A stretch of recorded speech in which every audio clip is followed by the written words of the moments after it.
Now, the fundamental factor that has scuttled and undermined Nigeria's progress and viability over the years is the fragility of the institutions. The absence of strong institutions in Nigeria has made it almost impossible to enforce rules, whip people into line, and ensure that actions and inactions have consequences.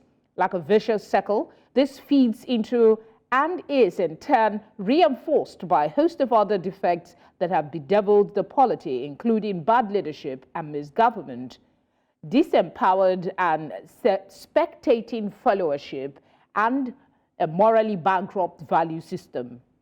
Conversely, due to the absence of such institutional mechanisms and regulatory frameworks in Nigeria, the leaders have taken advantage of the lacuna to exploit the system. To discuss this, I'm joined by the Executive Director, Not Too Young to Lead Initiative, Elvis Akpobi. Elvis, thank you for joining us. Thank you for having me. Good evening. How can a legal framework be established, in your view, to ensure the independence and accountability of key institutions like the judiciary, legislature, and importantly, anti-corruption agencies?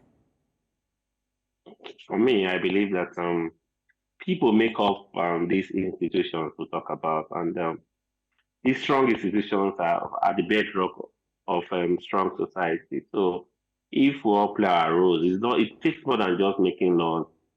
You must enact the law, and that rule of law must take place. Today we're doing remembrance for a president who didn't even have much time to, impact people. But the few times he stayed as the president, it's on record today. It's in the annals of our history today that Yar'Adua is one of the best presidents we had, and owing to the fact that he subscribed to the rule of law. So for me, if the presidency they are serious about change in our country, rule of law must take place and must build strong institutions where people don't just commit crimes and get away with it. All right, what transparency measures could be put in place to implement an increase in public trust in government institutions and decision-making by this government and the processes that make that? Over the years, we've had policies, we've implemented policies, but these policies seem to be failing, owing to the fact that these policies they are built on the bedrock of bias, personal interest, and political interest. You see cases where a particular person. There were times where we had a video clip of a particular governor who, for me, I think is a chairman of a party today in our country.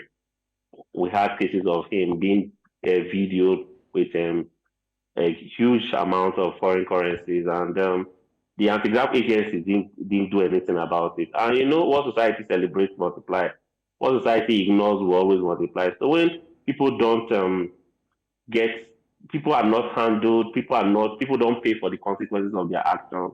Invariably, you're trying to say people can subscribe to it.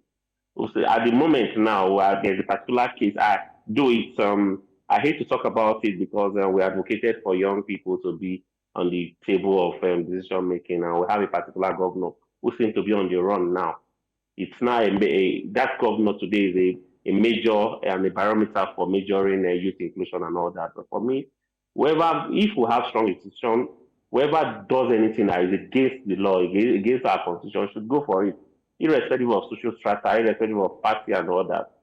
So while I want to also commend the EFCC because of late we've seen Nigerians they are upright with the naira note, not because of anything, but because of the fact that the EFCC have stood up. They are now rigid with what they think the law, the acts towards the naira note, and every Nigerian is sitting up. If we can have that in every other strata of government, we'll get it right as a country. How, in your view, can capacity building programs be designed to equip public servants with the necessary skills and knowledge to improve on service delivery? Firstly, we're having a lot of capacity building programs. Let's ask ourselves, the people that are meant to enact these laws, the police. We have policemen. We have drug, the NDLA, customs, and all that. How's their enumeration like? Because when people are hungry, they become vulnerable. When you don't reward people for diligence and uprightness, they become vulnerable. If we'll have cases where people will be like, are you the one that will change Nigeria? That shouldn't be the thing. If we have a government that is serious about, rigidity of law and all that, the likes of the NDLA, the customs and all that, if they get good enumeration, I'm not sure they'll be vulnerable. So for me, aside capacity building, let's try and, give good enumeration to these people who enact laws, who enforce laws, and who make our institutions very, very strong. Elvis, thank you very much for speaking with us. We appreciate your time. Thank you for having me.